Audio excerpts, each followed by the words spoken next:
Good evening, everybody, and welcome to our Parent Forum event. We do these 6 times a year, so you're very welcome, especially if it's the first time you're joining them. And just in case anyone's not aware, I'm Claire Cassidy, the principal at the Academy. The way that we run these events is we always have a member of the senior team who presents on one specific topic. So tonight, Mr. McGar, who I'm going to hand over to very shortly, will talk about pathways, so options, assessment, how we report to parents, and I will then come and talk a little bit about how we recognise and reward students. And then once the member of staff has presented, it really is entirely up to you. We like to answer any questions that you have. It doesn't have to just be questions about the topic. It can be anything that you want to know about life at the Academy. So because we tend to experience quite a delay, we find it helpful if you can write your questions in the chat at any time that we're talking, so that we don't miss any at the end. So without further ado, I'm going to hand over to Mr. McGar. Thank you, Ms. Cassidy. Good evening, all parents and carers. As Ms. Cassidy said, I'll be speaking about pathways, assessment reporting, and finally recognition rewards. So starting with pathways, or the options process, all students in Year 9, towards the end of Year 9, start making decisions about the subjects that they would like to study further throughout Year 10 and 11. This process kind of begins around sort of the January mark, just after their mid-year assessments, or just before their mid-year assessments, where the head of year will start speaking to them about the process. They will have different subject leaders speak to them in assemblies and really begin thinking about the different subjects that they do. So directly after the mid-year assessments, the forms will be given to students, which, as you can see this year, happens on the 17th of March. The pathway form is then required to be handed back in on the 30th of March. Now, before this process begins, there are going to be option videos on our website, and also a booklet explaining each and every course, the process, the different pathways, the benefits, and various other sort of facts and frequently asked questions about the pathways process.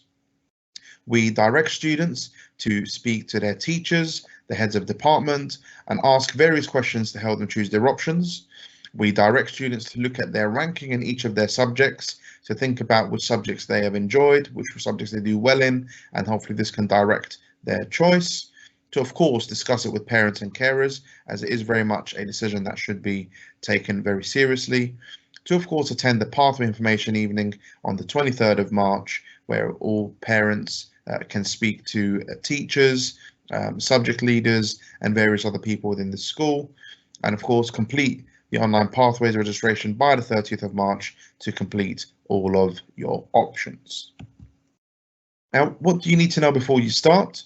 Of course, which subjects you're doing well in, and which subjects you're not doing so well in. Of course, you know those you enjoy, and this will direct and influence your decision.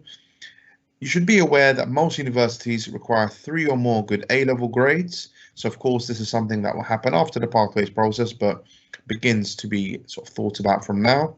You will need 5 or more good GCSE grades, which really are, we're looking at the 9 to 6 mark or the 9 to 5 mark for some courses, including English, maths, and science. Studying a language is very well considered and highly valued at later stages of education, and one of either history or geography will have to be taken as part of the pathways process. Now, it's very important to keep in mind that whether you choose the path of university or apprenticeship or going into the world of work, a range of subjects is always very highly sought after and shows great balance for all people. So what courses are on offer? Of course, the core subjects that everybody must partake in: GCSE Maths, English Language, English Literature, GCSE Combined Science or Triple Science, Religious Studies, and Core PE. And the subjects that are of choice are as follows on the screen. I've highlighted Geography and History to remind you that you must do one of these 2 as your pathway options. Now, all of these subjects are going to be in the Pathways booklet, with lots of details written in by the heads of department and the teachers, explaining how they are assessed, key things about the courses, potential future pathways, and various other pieces of details around the different subject areas. These booklets will be made available before the pathway forms go out.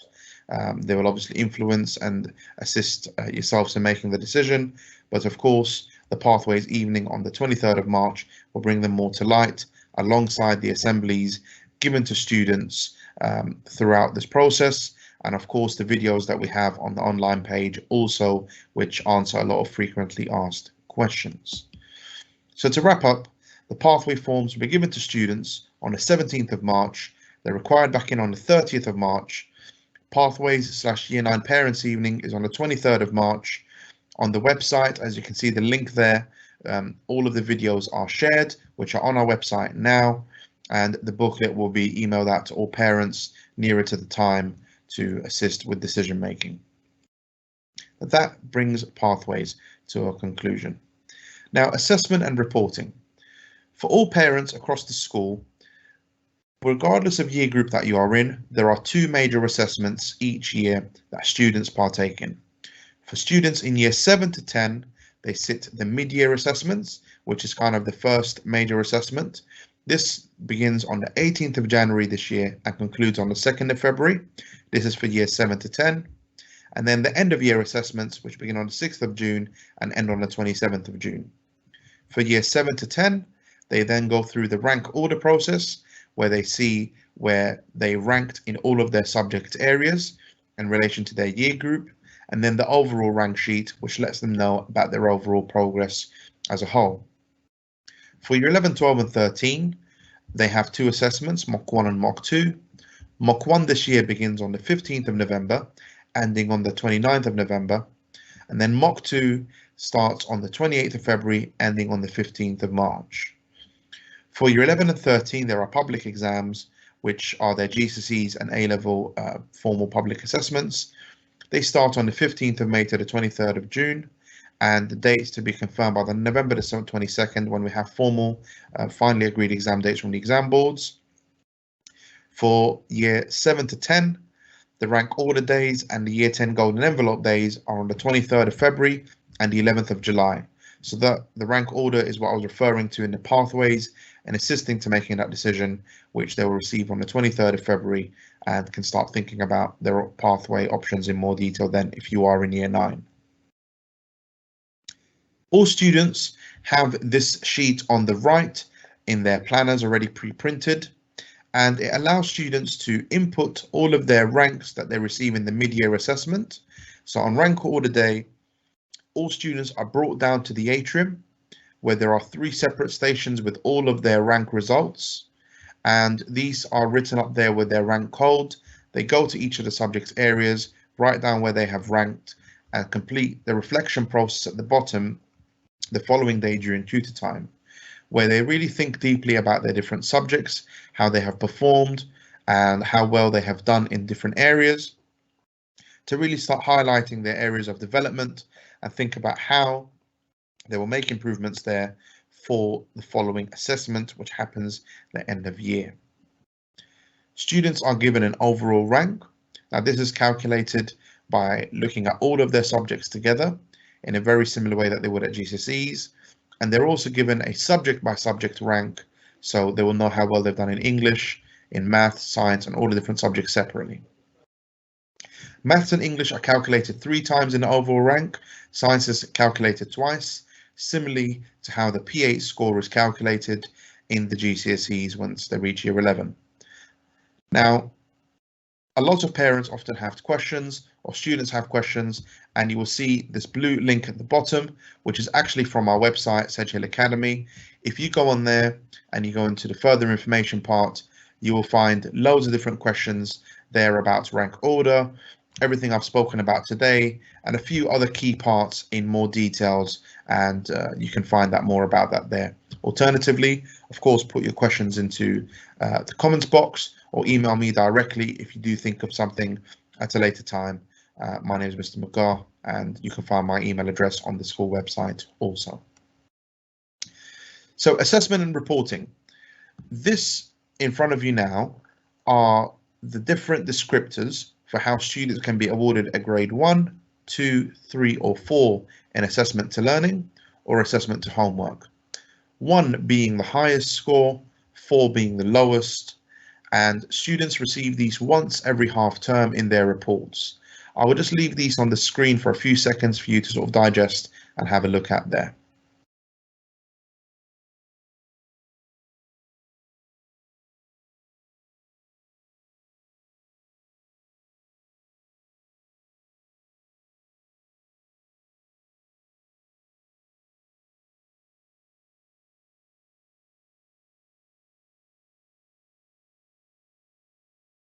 I think quite clearly you can see for the attitude to learning, it is all built around student engagement in lessons, ensuring they are participating in lessons and giving the best contributions possible in the lesson, and ensuring they are not removed at all to the disruption-free learning zone for any reason throughout their time in lessons.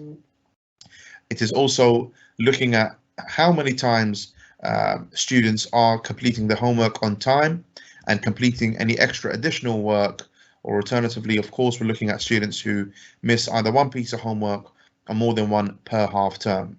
The key thing here that we remind all students is that this is a clean slate every half term, and they shouldn't sort of live on past successes or obviously worry about past times when they haven't performed particularly well in classrooms or doing their independent learning. But it's about being the best version of yourself at all times and ensuring that you're contributing well in lessons, really engaging with all of the rich learning that's going on. And at the same time, when they are at home, they are completing a lot of independent work alongside their homework and really giving themselves the best chance possible to make progress at all times. Now, we do this with students quite often to kind of remind them of the standards, but just to look at a few different characters here and how they pose. So if we look at this first person, James has completed all of his homework this half term and completes all classwork as requested. So James has done what's required of him. He hasn't done any extra, but he hasn't slipped up at all. James would achieve a grade 2 for attitude to homework and attitude to learning. So just by completing the basics, we would rate this as a good, and that would give you a category 2. Now, Mary often misses homework. She's received 3 no homework detentions, and she's been sent to DFL 4 times this half term. As you've guessed it, Mary has achieved a 4 in each of the categories because, of course, what we have described here is not what we expect of any of our students here in Sedgehill Academy, and we want to make sure that's very clear to Mary and parents each half term. We have Ali, who's only missed one piece of homework this half term and has never been sent to DFL. However, he receives a warning every other lesson. Now, this would achieve a 3, so still not very good. It's not what is expected, and due to that one piece of homework and receiving many warnings, Ali has received 3. Finally, Sarah has never missed a piece of homework, often completes independent work, has not been sent to DFL at all this half term, and always contributes to class discussion. Of course, Sarah has received 1 in each of the categories for doing independent work and always contributing to class discussion. So I hope that's made it clearer for a lot of parents and carers as to what the different categories mean and what to expect when we see each of these scores. Now, please do keep in mind, this is a fresh score each half term, so every student has a new chance to make a clean slate or, of course, keep maintaining their high scores. Now, reporting, this happens once every half term. You'll receive an academic report twice in the year, following each of the assessments that happen twice a year, as I've mentioned. On the right here, in the red box, you can see what a Year 10 academic report looks like. You will see GCSE grades being given as to what they got in the mock and a predicted grade, followed by their rank in that subject and the usual averages here. In Key Stage 3, you will see the averages and then the rank within the subject, followed by the change in rank, whether they have gone up or down in a different subject area, followed by the attitude to homework, attitude to learning score, and all teacher names on the far right. This report here in the green is an average report that you'll receive usually in each half term. This will be received 4 times a year, and these will be received after half terms which did not have a major assessment. So that's the mid-year or end of year, or mock 1 or mock 2 if the student's in year 11, 12 or 13. And they will have the attitude to learning, attitude to homework, and various other basic information about the student so that you can oversee all of them. Reports are always sent out at the end of each half term, usually within the last couple of days. And if you do have any questions or queries about any of them, please do email the subject teacher directly, or if it's a wider issue, please do email the head of year and they will be able to sort out your query. I'll now hand over to Miss Cassidy, who will speak about rewards and recognition. Thank you, Mr. McGar. I'm not going to have time to go through every single way that we reward and recognise students, but we've just picked out some that we really want to emphasise and mention.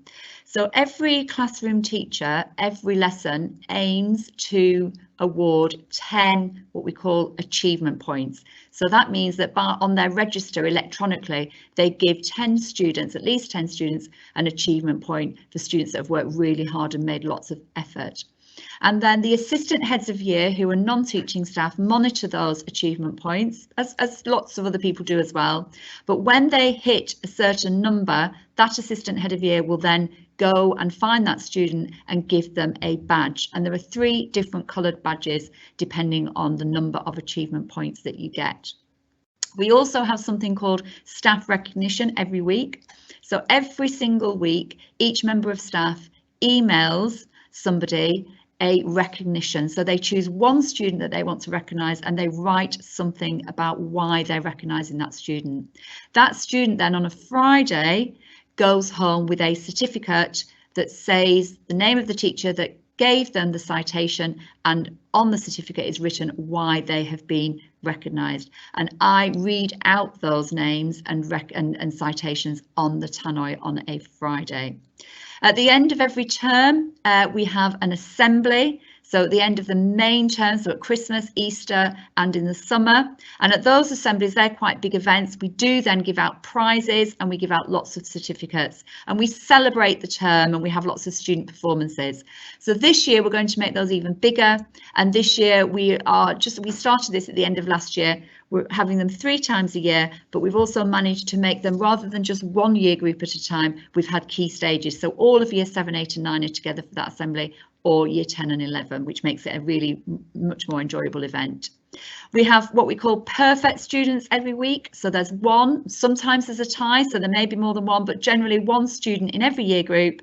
And that's the student that has had 100% attendance that week, 100% punctuality that week, and the most achievement points for their year group. Teachers also aim to write 5 positive postcards home. So we hope that your students do receive some of those postcards. And we encourage them to keep them and to bring them back into school at certain times, because there are times when if you have a certain number of postcards, that might lead to a separate reward. We have what we call an events reward. So at the end of every term, an event is organised by the pastoral team. So last year, and we're repeating this one, we brought in a roller disco. So we changed the theatre space into a roller disco, and students who we felt needed to be rewarded would come to that. So that would be based on the number of achievement points they've got, on their attendance, on their punctuality, on students who are really, living out the values of Sedgehill. We have prizes and recognition for attendance. We use display as well for recognition. So when you walk into the school and students walk in the morning, they will see on our electronic display the lists of students who perhaps have achieved the most house points that week, or students who we want to recognise in some way. And then around the building, we have photographs of some students, or which are in frames, or the names of students, which is recognising students that have been doing lots of online learning for homework. We recognise homework in other ways. So with some year groups, the head of department will come to roll call and hand out a chocolate bar. It might not seem very much, but again, it's about recognising students who are really doing the right thing. And then what you can see on the screen in front of you is our collection of badges. So some of them I've talked about, but we also give out badges to recognise students at the end of each half term who are the perfect students for the term. So I give that award for students who've got the most achievement points, but again have had 100% attendance and punctuality for the whole term. We have progress badges, so students who, once they've gone through the 2 formal assessments that Mr. McGar has talked about have made the most academic progress. And we have badges that we give out, 1 per year group in the reward assemblies for the student who's been nominated by the head of year for really showing our values. So there's 1 for hard work, 1 for integrity, 1 for kindness, and 1 for excellence. And then we have some attendance badges, and we have badges again for the online platforms, so things like Bedrock for English or Sparks for maths and reading, and Seneca as well will be introduced this year. And then finally, the last one I just want to mention is we really recognise students just through the language that we use with them, just the way that teachers and staff interact with students. So the fact that we're praising them and we're highlighting the good work, that we're thanking them as we walk around the academy. So that recognition is really something that is, you know, the way that we sort of operate daily in the academy. So I hope that gives you a good flavour for recognition and reward. There's lots more that we could probably talk about as well, but I think that gives you a good summary. So I'm going to now just go to the questions, and we do have some. So Mr. McGar, I'm just going to, can you just mute again, Mr. McGar, because I'm getting lots of feedback. Thank you. So the first one is about, it's saying that the pathway deadline is quite short. Can't the students be given more time to decide? So I'll just come to you first for that one. So yes, we give them 2 weeks once we give them the form, but the information is available to everybody from the beginning of January. So keep in mind, it's something that would have been happening for about 3 months coming up to that point. Many assemblies would have happened, and all of the videos are available online from January. So we will email all parents from the middle of January to let them know that the videos are available, the pathway booklet is available, and that assemblies will be happening all throughout January and February, sharing all of the information. So at the point in receiving the application form in March, all of the information has been shared, and students, you know, would have had various opportunities to ask their different questions. So I hope that makes it a bit clearer as to why we give 2 weeks at that point. Thank you. And I would also just add here that we're talking about pathways. We obviously realise that it's only really, well, it is only year 9 that will choose pathways, but it's something that parents have said in the past they'd like to know lots of information and as early as possible. So we're mentioning it tonight. We're not necessarily going into all the detail. That detail will come just for year 9 parents as we get closer to that time. So the next question, which is a bit complicated because it's not going to be the same for every student, Mr. McGar, is how many optional subjects are required? So students are given the options of 4 different subjects. As Ms. Cassidy said, depending upon the pathway that the student chooses, may change that number. For example, if you are a triple science student, and that's something that's been discussed with the science teacher and a pathway you'd like to pursue, that would take up one of your options. And then, as mentioned when I spoke about pathways, history or geography does take one of those positions. So that's another one that does get taken there. But there are 4 slots to be filled, and there are various options, which we'll share in more detail in January. Thank you. And then somebody is asking, is there no computer studies for 6th form?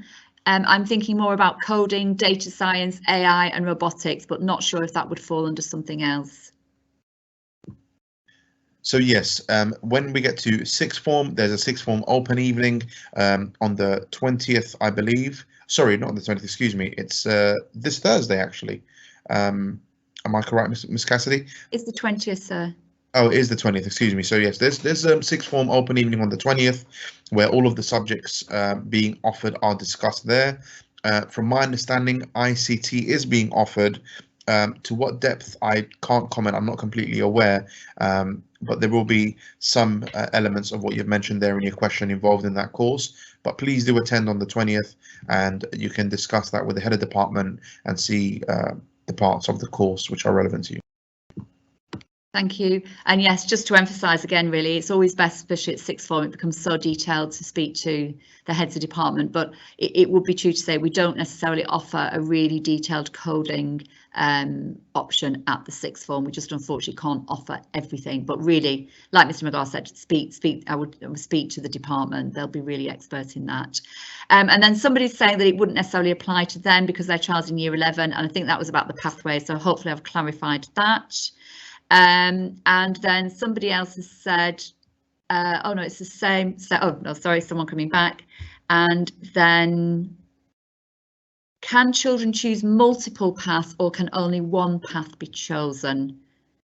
So maybe Mr. McGar, I suppose that means that we have different pathways, but when we get to that point, we recommend and speak to parents and students individually really about what we're recommending and why we're recommending it.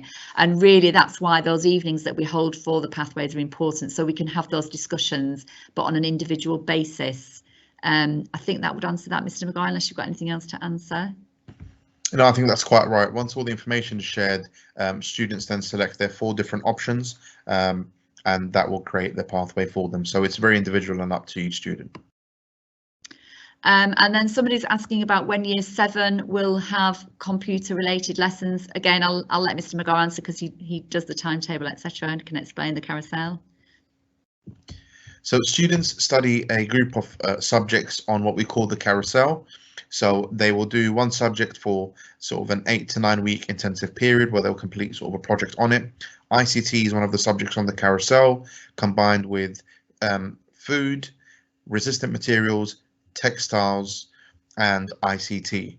So they will complete that at some point in the year, but it's on a rotation between the 4 different subjects. So all students will experience ICT in year 7, 8, and 9 alongside the other subjects I mentioned.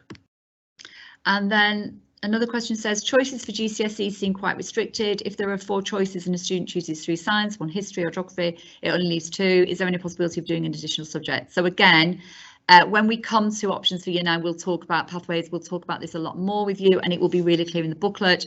It just being really open, it does mean, because if someone wants to do triple science and is recommended and wants to follow the EBAC pathway, which is very recommended, then there are lots of options left. But again, it's probably better that we talk about that, about your individual child. The idea of doing additional subjects, obviously there's only so many we can fit into our curriculum. That is something that we're always very interested to do and try to offer, but again, we have to be honest, there are only certain things that we can offer. But for example, at the moment there are some students who are able to do music as a GCSE, as an additional GCSE, because we're working with MIST, and they commit to going to a Saturday school with MIST to do that GCSE for music. So there are sometimes examples. Obviously it can change from year to year, but there's only so much time, and so for some students they're not left with lots and lots of options. But that will all become much clearer when we actually sort of start that process in January. Mr. McGar, anything to add to that though? No, I think that's quite right. It's once again something that we look at in more detail coming nearer to the time. So we discuss all the different options, and as Ms. Cassidy said, there is the odd occasion where we can offer something outside of school hours, but that will be discussed nearer to the time with the different individuals. And then somebody's saying, my child is new to school, year 11. In what way does the school communicate? I understand there is something called the Arbor app. Yes, absolutely. And we spent last year trying to drive the Arbor app. Mr. Barrett is very much in charge of this on the senior team, so that you can get information from us very quickly, and you can actually just have a look at some of the information that we hold about your student. So we have sent out quite a bit of communication on that. If you look on our website, you will hopefully see that. If not, if you email into info@, we can make sure that somebody tells you how to get onto that Arbor app, and that's something that we will probably communicate about just more generally to everybody in case there are other people in the same place. And is this applicable to year 7 students? So if that is about options, then again, just to clarify, only in year 9 do students start having to make those choices. So it would only be in year 9. But again, because parents have fed back that they would like to know about how pathways work, that's why we've talked about it this evening as part of assessment, and shared some of that information with you. So I think from what I can see, Mr. McGar, there are no other questions. I'm just pausing because, as I said at the beginning, it takes a long time for them to come through.